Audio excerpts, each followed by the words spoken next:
بسم الله الرحمن الرحيم.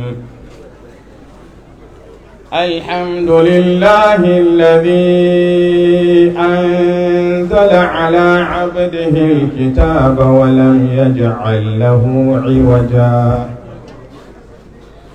قيما لينذر بأسا شديدا من لدنه ويبشر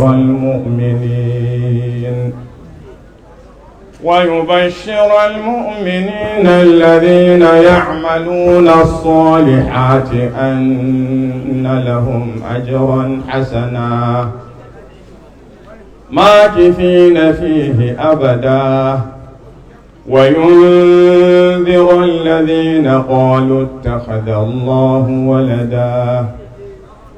ما لهم به من علم ولا لآبائهم كبرت كلمة تخرج من أفواههم إن يقولون إلا كذبا فلعلك باخع نفسك على آثارهم إن لم يؤمنوا بهذا الحديث أسفا إنا جعلنا ما على الأرض زينة لها لنبلوهم أيهم أحسن عملا وإنا لجاعلون ما عليها صعيدا جرزا أم حسبت أن أصحاب الكهف والرقيم كانوا من آياتنا عجبا إذ أوى الفتية إلى الكهف فقالوا ربنا